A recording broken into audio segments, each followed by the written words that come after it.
Don Aspen နဲ့ Zero Gun ပွဲစဉ်မှာဆိုရင်တော့နိုင်ငံတူ fighter အပေါ်အပြေးဝယုံကြည်နေတဲ့ Saint Danny UFC ပွဲစဉ်321မှာတော့အဓိကကောင်ပွဲက UFC Heavyweight Champion ရွှေကပတ်ကာကွယ်ပွဲဖြစ်တဲ့ Champion Don Aspen နဲ့ Zero Gun တို့ရဲ့ပွဲစဉ်ဖြစ်ပါတယ်။အဲဒီပွဲမှာနိုင်ဖို့အတွက်ရေပန်းစားနေတဲ့သူကတော့ Champion Don Aspen ဖြစ်ပြီးတော့ Underdog လို့ပြောရမယ့် fighter ကတော့ Zero Gun ပဲဖြစ်ပါတယ်။အဲဒီပွဲမှာတော့ Zero Gun ကိုနိုင်ဖို့မျှော်လင့်ထားတဲ့သူကအင်မတန်ကိုနေပါလွန်းတယ်လို့လည်းပြောရမှာပါ။ဒါပေမဲ့အဲဒီပွဲမှာ Zero Gun အနိုင်ရလိမ့်မယ်လို့လည်းအပြေးဝယုံကြည်နေတဲ့ UFC fighter တူလည်းရှိပါတယ်။သူကတော့ UFC lightweight တန်းမှာထိုးသက်နေတဲ့ fighter Saint Danny ပဲဖြစ်ပါတယ်။ Saint Danny ကတော့သူရဲ့တနိုင်ငံနယ်သားဖြစ်တဲ့ Zero Gun က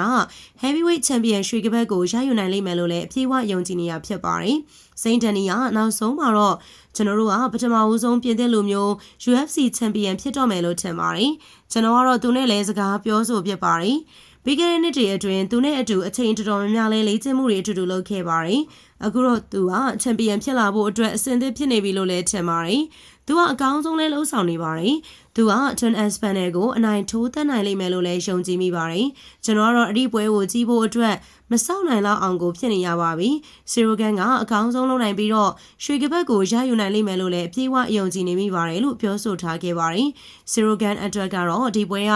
တတိယမြောက်ချန်ပီယံရွှေကပတ်အတွက်စိန်ခေါ်ပွဲလည်းဖြစ်ပါတယ်။ Zero Gun က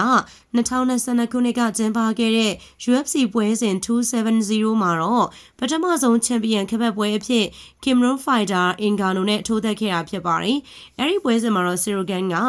Ngannou ကိုဒိုင်အဆုံးဖြစ်နဲ့ရှုံးနိမ့်ခဲ့ရလည်းဖြစ်ပါတယ်။ဒုတိယမြောက်ချန်ပီယံကပတ်အတွက်ထိုးသက်တဲ့ပွဲကတော့ UFC ပွဲစဉ်285မှာဖြစ်ပြီးတော့လက်လက်နေတဲ့ချန်ပီယံရွှေကပတ်အတွက်ကို Jon Jones နဲ့ထိုးသက်ခဲ့ရလည်းဖြစ်ပါတယ်။အဲ့ဒီပွဲစဉ်မှာဆိုရင်လည်းသူက Jon Jones ကိုပထမအချီမှာပဲချုပ်ကွက်နဲ့အရှုံးပေးခဲ့ရတာဖြစ်ပါတယ်။သူက UFC မှာတော့2019ခုနှစ်ကတည်းကထိုးသက်နေခဲ့တာဖြစ်ပြီးတော့12ပွဲမှာ2ပွဲရှုံးနိမ့်ထားတာဖြစ်ပါတယ်။ရှုံးနိမ့်ထားခဲ့တဲ့2ပွဲကလည်းချန်ပီယံခပတ်လူပွဲ2ပွဲဖြစ်ပါတယ်။ဗီဒီယိုလေးအဆုံးထိလိုက်ပါကြည့်ရှုပေးတဲ့အတွက်လည်းအားလုံးကျေးဇူးတင်ပါတယ်ရှင်။